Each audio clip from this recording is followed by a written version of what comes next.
What's happening? Thank you again for stopping by to visit the channel for this upcoming game preview of Alabama and Texas A&M. If you want to hear a different take of college football from an analytical perspective, if you haven't done so already, please click that subscribe button, click the notification bell, and select all so you don't miss another video.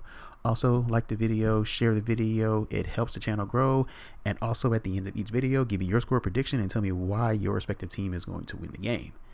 Now, at first, I wasn't going to preview this game because I usually do ranked versus ranked games, but given the nature of these two teams and the history and the drama they had this summer, and also the gargantuan spread that came out, I feel like I have no other choice but to talk about it, because I think this game is going to be a little bit more intriguing than I think the people are going to let out to be. So with that being said, we're going to follow this up with the tail of the tape of advanced metrics between Alabama and Texas A&M.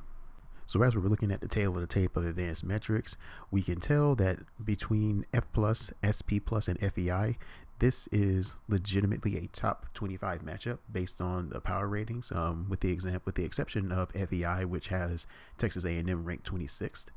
But Alabama is a top 3 team in the 5 categories here: F+, SP+, FEI, and offense and defensive SP+.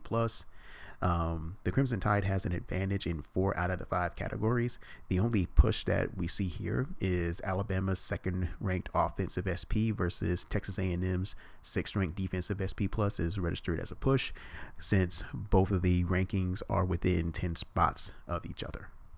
When you see the box score of this game, your eyes automatically go to that third quarter where it was a complete disaster for Alabama.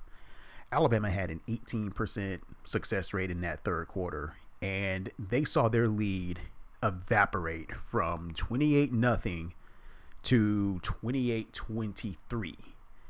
And everything that went wrong for Alabama in that quarter, everything also went right for Arkansas as well.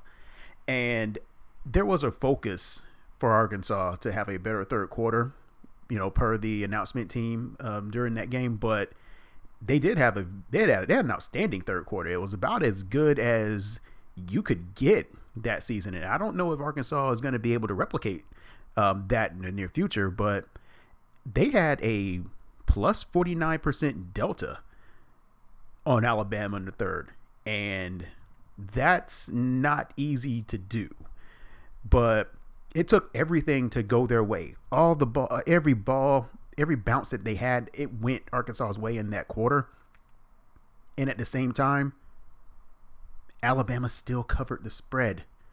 They still beat them by 23. And that's without Bryce Young, which is another story in itself. Honestly, that start of that game looked as though Alabama was about to run them. And it was ugly. And if not for that shoulder injury that Bryce had, Alabama, I think they were about to name the score on Arkansas. And that performance, honestly, it showed a lot of people that, these guys got, championship character. They showed some resiliency, especially when you have the Heisman Trophy winner, your trigger man at quarterback, go down, and yet you insert a backup, and the backup, Jalen Milroe, who honestly, I don't think he had a great game throwing the football, but his ability to break, contain, use his legs, it added an extra dimension to that offense. And the running game, which got a lot of heat throughout the season so far, to be honest with you, I don't see why, because I thought I had them actually as a top 25 running team when you adjust for the quality of opponent. Alabama's a better running team than what people want to believe.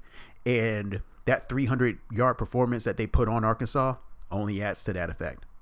So Jimbo Fisher said that after the game, he said, the plays were there, we just have to execute. And he received a lot of heat for it. And everybody is not on his side to be honest with you, because I don't think anyone expected Texas A&M to have the record that they currently have and to have the offense that they currently have right now, especially with all the talent that they have accumulated, during recruiting. And I watched the game, and a couple of things caught my attention. The first thing that caught my attention was Texas A&M generated 8 scoring opportunities. And a scoring opportunity is where you get the ball inside the opponent's 40-yard line. And in college football, if you get inside the opponent's 40-yard line, you are literally threatening to put points on the board. You're not at the 20, you're not at the 10-yard line, but if you're at the 40, man, you are, you're definitely in plus territory, but at the same time, that is literally the threshold for you to threaten to score. And during those 8 scoring opportunities, A&M only scored 24 points, averaging 3 points per scoring chance. Field goals are considered failures in college football, especially when you have a scoring opportunity. But they had 3 critical mistakes that could have changed the outcome of that game. Devon Achane fumbling inside the 10 after he ripped off a strong run. Max Johnson getting a sack fumble inside the red zone. And then you have a field goal that gets blocked and returned for a Mississippi State touchdown. And when you look at the success rate of Texas A&M, Mississippi State, Texas A&M had a 52% success rate. That's really good, actually. I mean, that's not a terrible number. That's pretty solid. But the issue was they only scored 24 points off of that 52% success rate. They actually should have scored more than that. 17% of their plays, they had a big play rate of 17%. 8% of the runs were stopped at or behind the line of scrimmage. 53% on passing downs, 52% on standard downs. I thought they did enough to where they should have put more points than 24 on the board, but you just can't have 2 turnovers and then a blocked field goal, and all those will either turn to points for the other team. So I get what Jimbo Fisher was saying at that time. I'm not sure if I would have said it, to be honest with you. I think I would have kept that to myself. But, I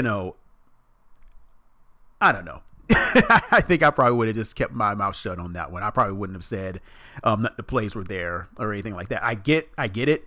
Maybe that's something that you probably would have said after reviewing the film, but I mean, he's taking a lot of heat right now, man. So anything that he would have said after the game that as a positive is definitely not going to go well. So when I pulled the adjusted numbers based on Texas A&M's defense, I have to admit I was a bit surprised. I was definitely floored seeing where Texas A&M's defense is ranking relative to their opponent. When you adjust for their stats here, Texas A&M adjusted rush defense is 116th, standard downs 102nd, defensive sack rate, all ranked in the 100s. Like, this was a huge surprise, and I know the defensive SP plus rating is 6. And I want to say that has to be based on the talent level that they've accumulated, and also based on the preseason metric, so to speak. But man, this was really eye opening. I had no idea the A&M defense would be as bad when you adjust for your opponent as opposed to the raw numbers. Usually it's the other way around. Usually you have a better understanding of a certain team when you adjust for opponent just to get a better idea. But I'm really surprised that the defense is where it currently is. Alabama leads in 8 of the 10 categories. The only 2 things that they don't lead in is stuff rate and defensive line yardage. Alabama's still working on their offensive line, trying to generate that push a little bit. But as you can tell, the rush offense is a top 25 rush offense when you adjust for stats here. So the running backs are doing their job. They're really breaking open a lot of these big runs. But as far as the hard, tough runs, the offensive line is not as responsible for those. It's really more Jahmyr Gibbs and Jace McClellan, and doing an excellent job of making the first few guys miss and breaking out to the open field. That's really a testament. It's really a testament to them. Offensive explosiveness. Alabama was ranked 85th against Arkansas, and then coming out of that game, they're now 37th. And as you expect, they did hit a lot of big plays, and it seems like they have been moving up a lot in that metric. Alabama is second in the country in big play rate, and big play rate is the percentage of runs that are greater than 12 yards and the number of passes that are 15 yards or more. So second in the country, I think they're at 20%, which is a really good number. So a lot of folks who are giving Bill O'Brien heat for not being explosive enough, I think they're doing better than what people are writing about. As expected, Alabama's defense over the Texas A&M offense is overwhelming. 9 out of the 10 categories. The only other category that they don't lead in is defensive explosiveness. It's actually a push between A&M. A&M's 12th, surprisingly. So it looks like the offense is really boom or bust. They're either hitting a big play or they're stuck in neutral. Alabama is one of the top teams in the country and not allowing much of anything that comes their way. Look at the numbers on the right-hand side. This is a very elite defense that Alabama has. Second in defensive EPA, third in success rate, dropped to 13th in adjusted rush defense, and pass defense still a top-tier unit on that end. This is a quality defense here.